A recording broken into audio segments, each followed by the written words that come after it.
오늘도 하나님의 성령께서 이 시간 저와 여러분과 함께 동행하셔서 거룩한 진리 가운데 거하게 하실 줄로 믿습니다.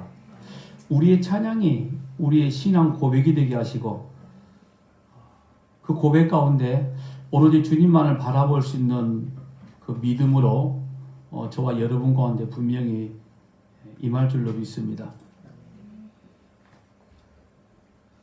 늘 첫 주 예배를 저녁에 찬양 예배를 드리면서 참 감사함으로 고백되어지는 것은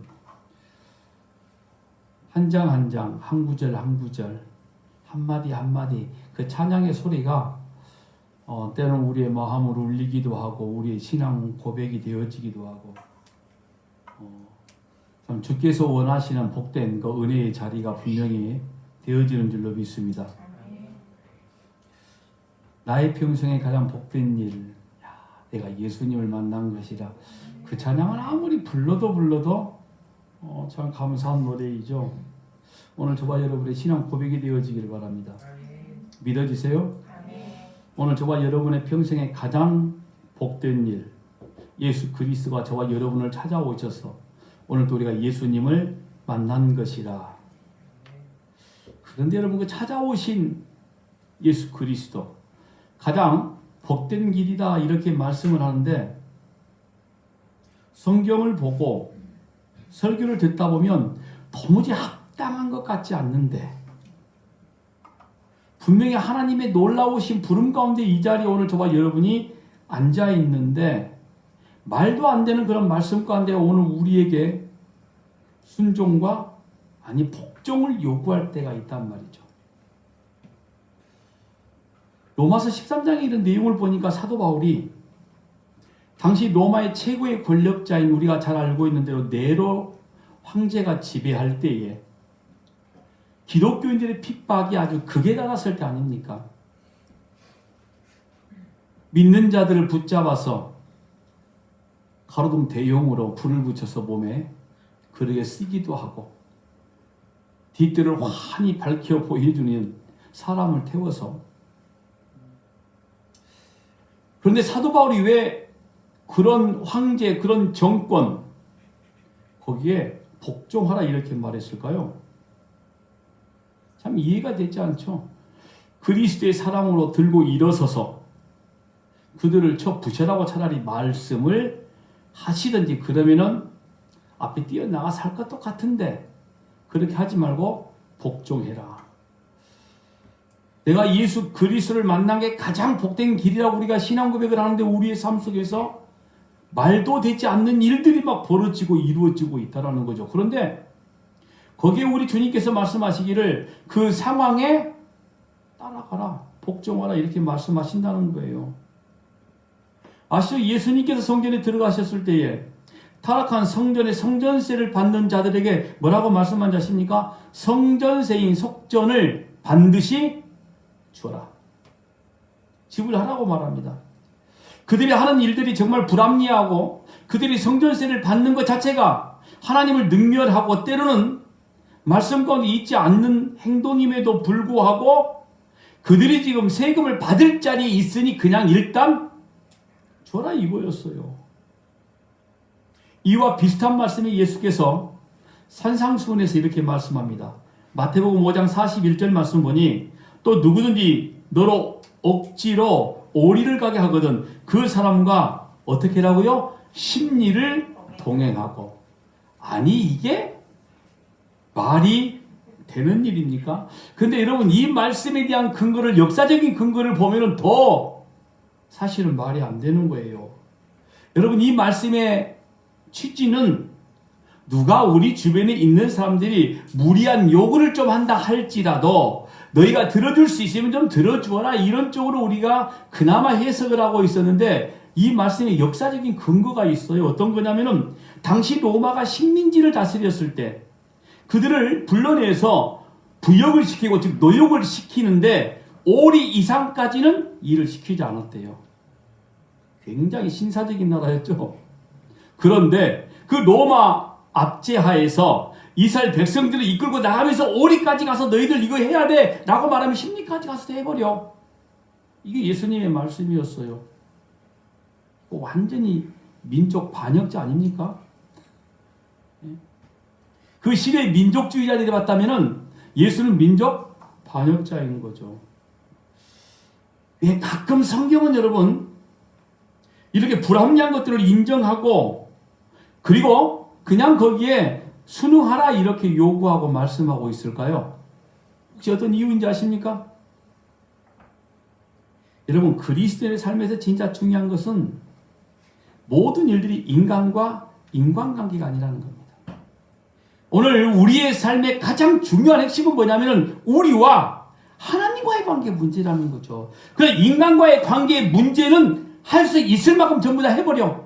다만 네가 나를 바라볼 때에 오늘 우리가 하나님을 바라볼 때에 수평적인 관계가 아닌 수직적인 관계 속에서 오로지 주님만을 바라봐야 되는 이런 믿음만을 하나님께서 우리에게 원하신다는 겁니다. 우리가 이미 에베소 말씀을 공부했지만은 종들에게 말하죠. 종들에게 이렇게 말합니다. 너희들이 상전에게 주께 복종하듯 복종하라 이렇게 이야기를 해요. 또 반대로 상전들에게도 이렇게 말합니다. 종들을 대할 때에도 하늘 위에 너희의 상전이 있음을 잊어버리지 말고 종들을 대하라. 이거죠. 그러니까 각각 성경에서는 이렇게 말씀하고 있는 거죠. 각자가 너희들의 자리에서 하나님을 기쁘시게 하는 삶을 살아. 인간의 관계 속에 살아가는 존재이기도 하지만 너희는 나와의 관계 속에 살아가는 존재란다 이겁니다. 때로는 종의 자리가 억울할 수도 있죠. 지배를 받는 자리이기 때문에. 반대로 지배자의 자리, 상전의 자리는 굉장히 복을 받는 자리라고 생각할 수도 있는데 하나님은 그거 아니라는 거죠. 너희들 인간 세상에서 너희들이 수평적인 관계 가운데서 서로가 서로에게 종속되고 때로는 지배를 받고 말을 듣는 이런 관계에 있을지언정 내가 너희를 봤을 때는 똑같은 존재라는 거죠. 그러니 너희 눈에 보이는 세상 가운데 살고 있는 동안에 사람과의 관계 속에서 그냥 종들이 상전에게 주께 하듯 복종하는 거 그거 나쁘지 않다. 왜? 그렇게 하는 것이 너희가 내게 하는 것이다라고 이야기를 하는 겁니다. 고린도전서 7장 20절에 24절 말씀 보니까 각 사람은 부르심을 받은 그 부르심 그대로 지내라. 내가 종에게 있을 때에 부르심을 받았느냐 염려하지 말라. 그러나 내가 자유롭게 될 수 있거든 그것을 이용하라. 주 안에서 부르심을 받은 자는 종이라도 주께 속한 자유이니요. 아멘이십니까? 주 안에서 부르심을 받은 자는 종이라도 주께 속한 자유인이요. 이 말씀을 하고 싶은 겁니다. 또 그와 같이 자유인으로 있을 때에 부르심을 받은 자는 그리스도의 종이니라. 너희는 갑으로 사신 것이니 사람들의 종이 되지 말라. 형제들아 너희는 각각 부르심을 받은 그대로 하나님과 함께 거하라. 그러니까 세상 가운데 종과 지배자와 많이 배운 자와 덜 배운 자와 여러 가지 모양으로 나누어질 수 있는데 결국 이런 모든 관계 속에서 하나님은 하나님만 바라보기를 원하신다는 겁니다.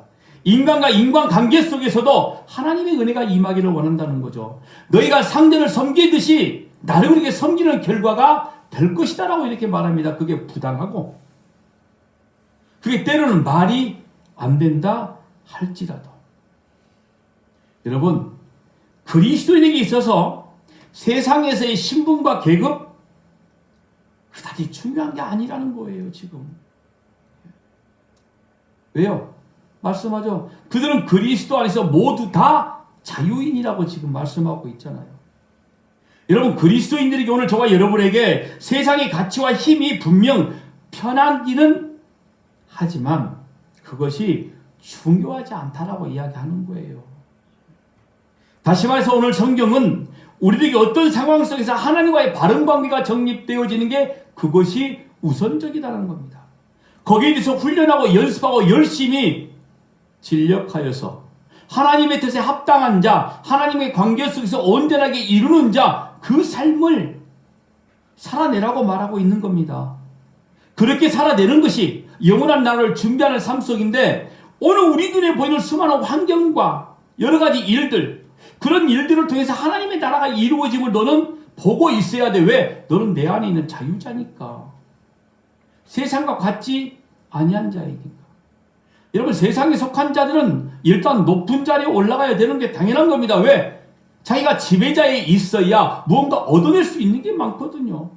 지배자의 자리에 있어야 자존심 상하지 아니하고 뭔가 평안한 삶을 살아낼 수 있기 때문에 그런 겁니다. 물론 우리들도 높은 자리에 있다 하면, 돈이 많은 자리에 있다면 우리의 삶은 좀 더 편안해질 수 있습니다. 그러나 그보다 훨씬 더 중요한 것은 하나님과의 관계가 어떻게 이루어지고 있느냐, 이걸 지금 말씀하고 있는 거죠. 돈이 많은 자나 적은 자나 권세가 있는 자나 없는 자나 전부 다 그리스도 안에 있는 자는 똑같은 자유인이라는 겁니다. 똑같은 자유인. 이런 모든 것들이 전부 다 하나님이 선택하시고 오늘 우리에게 주신 것이라 이 말인 거죠.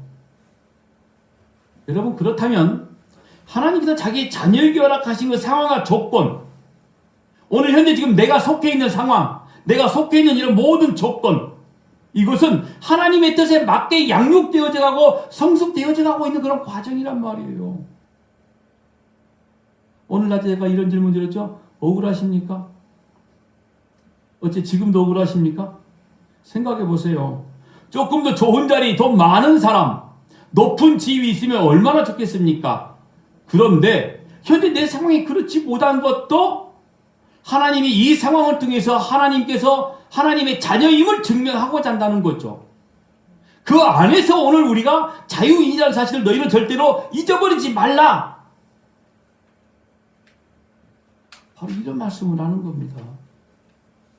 그러니 제가 지금 여러분들에게 진짜 억울하지 않냐고 물어보는 거죠.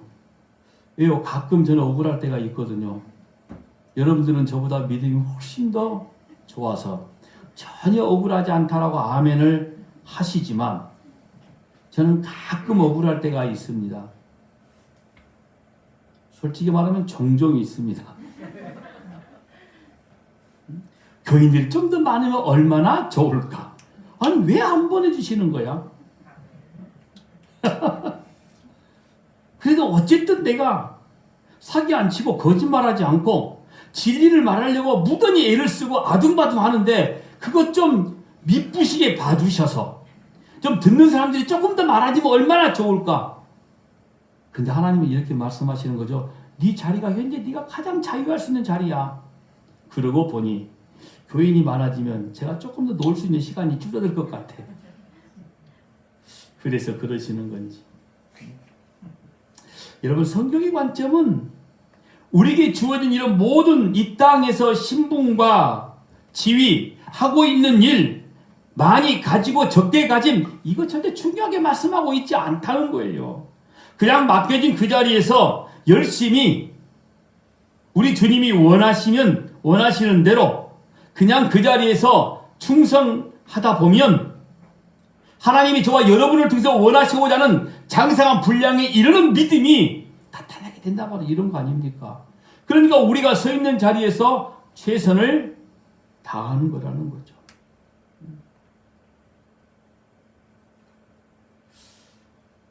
새 학기가 되면 이 부모들의 기도가, 이런 기도가 굉장히 많이 있습니다. 새로운 선생님을 만나고 새로운 친구들을 만나게 되잖아요. 그런데 이렇게 기도하라고 그러죠. 자기 아들과 마음이 잘 맞는 친구들, 학생들을 참 사랑할 줄 아는 그런 선생님 만나게 해달라고 기도합니다. 그런 기도 부탁 받은 거 너무너무 많습니다.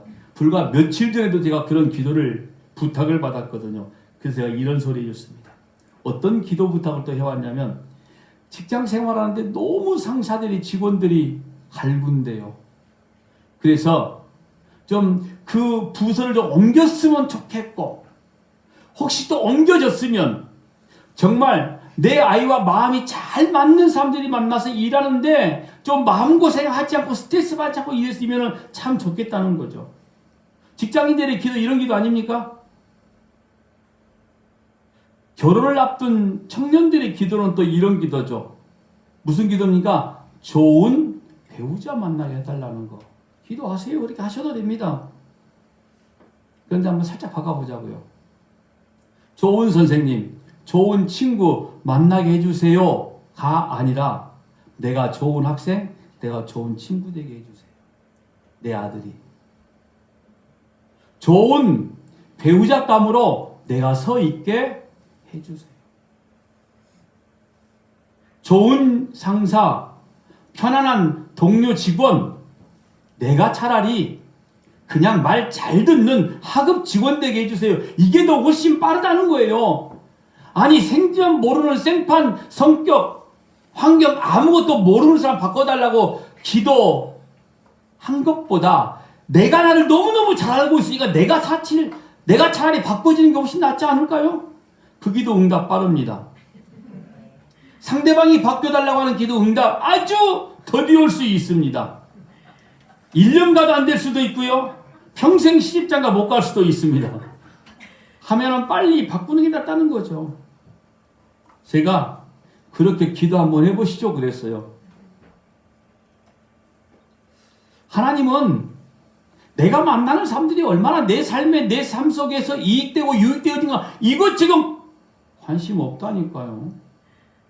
내가 만나는 사람들을 통해서 내게 얼마나 많은 유익들이 있을까? 하나님은 거기에 관심 없고 내가 하나님 아버지 앞에 나와의 관계에 있어서 얼마나 유익된 자로 하나님의 자녀답게 살고 있는가? 이런 관계 속에서 내가 어떻게 진리 가운데 거하고 있는가? 이것만 하나님이 지금 보고 계신다 이 말인 거예요. 여러분 구약 성경에 보면 하나님께서 이스라엘을 광야로 몰아붙이시잖아요. 전쟁터로 몰아붙이시고 포로로 막 몰아붙이시기 시작합니다. 아, 하나님의 선택한 백성이라면서 왜 그렇게 몰고 가시냐고요.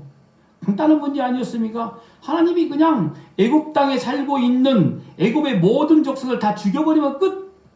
아니 그 땅이 얼마나 살기 좋은 땅입니까? 발로 물을 툭 잡더니 밭에 물이 가득 차있는 그 땅이란 말이에요. 수확한 일용할 양식이 엄청나게 많은 아주 부와 풍성함이 넘치는 그 땅. 아니 메마른 광야 같은 그 땅을 내가 주는 땅, 적과 뿌리는 땅이라고 하나님이 솔직히 사기치시고 말이야. 육신으로 봤을 때는 왜 그 땅으로 몰아붙이시냐고. 그것도 바로 가게 만드셨습니까? 40년 동안이나 광야에서 돌고 또 돌게 만드시다가 겨우겨우 40년 만에 들어간 땅에서 매일매일 싸워야 되는 전쟁통에서 살아가라고 말씀 또 하시고 거기서 수많은 사람들이 죽임을 당하고 그리고 겨우 좀 살만하니 바벨론 민족의 포로되게 만들어서 70년 동안이나 종살이하게 만들어버리시고 도대체 왜 그러시는 거예요 하나님은? 보니 하나님은 하나님의 백성들이 결코 높은 자리에 있는 걸 원하시지 않는 것 같아. 억울하십니까 또? 오늘 제가 이 질문 많이 하죠. 하나님은 우리들이 결국 높은 자리에서 떵떵거리면서 우리의 부와 권력을 자랑하며 사는 것을 별로 그렇게 원하시지 않는 것 같아요. 안 그런 것 같아요? 어쨌든 그래도 마음속에는 높은 자리에 있는 게 좋고 돈 많은 게 좋으니까 자신 있게 아멘이 안 나오는 거죠. 네?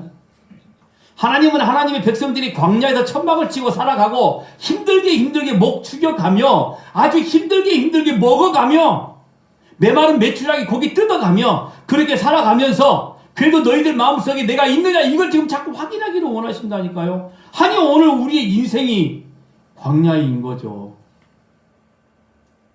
그렇다고 우리가 세상으로 갈 수도 없고 그렇다고 세상으로 가자니 또 지금까지 버텨온 것이 억울하기도 하고 그때 이런 찬송을 부르는 거예요. 나는 주를 섬기는 것이 후회가 없습니다. 이러니 제가 이 찬양을 좋아할 수밖에 없는 거죠. 예? 시편 119편 67절 말씀 보니 고난당하기 전에 내가 그를 행하였더니 이제 주의 말씀을 지키나이다. 이거였어요? 세상에. 다윗이 이렇게 말합니다. 내가 고난당하기 전에는 그릇 행하였는데 와, 고난당하다 보니 하나님의 말씀을 내가 이제야 지키네요. 그러니까 평안할 때는 지키지 못했다 이 말인 거죠. 71절 말씀 같이 한번 읽어볼까요? 시작. 고난당한 것이 내게 유익이라 이로 인하여 내가 주의 율례를 배우게 되었나이다. 아멘이십니까? 내 인생이 공고하고 힘들고 어려웠더니 도리어 그게 내게 유익이 되어졌구나. 이스라엘 백성들이 430년 동안 애굽에 종살이했던 일들이 유익이었구나. 영원하신 하나님의 나라를 내가 품을 수 있는 시간을 내게 허락해 주셨구나 라고 알게 되어지더라는 거죠. 광야 40년 생활 동안에 하나님의 나라에 가는 길이 이렇게 험난하고 힘들고 어렵고, 하지만 하나님이 끝까지 나를 버리지 아니하시는 그 길이 바로 광야 길이었구나. 아멘 할렐루야 이거예요. 그때서 알았다는 거죠. 고린도후서 4장 16절 18절 말씀 보니 이렇게 기록합니다. 그러므로 우리가 낙심하지 아니하노니 우리의 겉사람은 낡아지나 우리의 속사람은 날로 새로워지도다. 우리가 잠시 받는 환난에 경한 것이 지극히 크고 영원한 영광에 중한 것을 우리에게 이루게 함이니, 우리가 주목하는 것은 보이는 것이 아니요 보이지 않는 것이니, 보이는 것은 잠깐이요 보이지 않는 것은 영원함이라. 아멘이십니까? 이 말씀에 아멘하는 자, 바로 광야 가운데 있다 할지라도 오늘 우리의 믿음이 오로지 주를 바라보는 믿음이 된 줄로 믿습니다. 우리가 이 땅에서 고난받고 핍박받고 멸시, 천대, 수많은 어려움 당하고 눈물, 콧물 전부 다 쏟게 되어진 이런 환경 속에 이 가운데 하나님의 뜻이 있다고요? 이렇게 여러분 정리가 되면, 내가 지금 이렇게 사는데 정말 내가 예수를 믿는 게 정말 후회가 없다라고 우리가 정리가 되어진다면은 왜 나한테 이렇게 어려움이 오는지 우리가 이해되어지고 믿음으로 고백하게 되어진다는 거죠. 물론 인생이 불평스러울 때 솔직히 얼마나 많습니까? 에베소 6장 5절 말씀 볼까요? 종들아 두려워하고 떨며 성실한 마음으로 육체의 상전에게 순종하기를 그리스도께 하듯하여. 아까 말씀드린 거죠. 종들에게 두려워하고 떨며 상전에게 복종해라. 여기 바울이 종들에게 무엇을 두려워하라, 떨라라고 말씀한지 아십니까? 이 두려워하다, 푸어버스, 떨리다, 트로모스 똑같이 쓰인 곳의 용례를 한번 찾아보면 정확히 어떤 의미인 줄 알게 될 겁니다. 고린도전서 2장 3절 말씀 보니까 같은 의미의 말씀이, 내가 너희 가운데 거할 때에 약하며 두려워하며 심히 떨었노라. 이 말씀과 똑같은 말입니다. 푸어버스, 트로모스. 고린도서 7장 15절입니다. 저가 너희 모든 사람들이 두려워하고 떨므로 자기를 영접하여 순종한 것을 생각하고 너희를 향하여 그의 심정이 더욱 깊었으니. 여기 같은 단어가 또 쓰여졌고요. 빌립보서 2장 12절입니다. 그러므로 나의 사랑하는 자들아, 너희가 나 있을 때뿐 아니라 더욱 지금 나 없을 때도 항상 복종하여 두렵고 떨림으로 너희 구원을 이루라. 무슨 말씀인지 아세요, 여러분? 두렵고 떨었던 거, 다른 성도들에게 두렵고 떨림으로 어떤 걸 하라고 공부했던 내용은 다 사람에게 관한 내용이 아니었어요. 놀랍게도 에베소 6장 5절이나 고린도전서 2장 3절이나 고린도서 7장 15절이나 빌립보서 2장 12절이나 다 주께 하듯 주 안에 바로 이와 같은 말씀이었다는 거죠. 여러분, 우리 인생 참 여러 가지거든요. 그런데 한 가지 동일한 게 뭡니까? 오늘 우리가 하나님의 자녀라는 사실입니다. 하나님의 통치를 받는다는 사실입니다.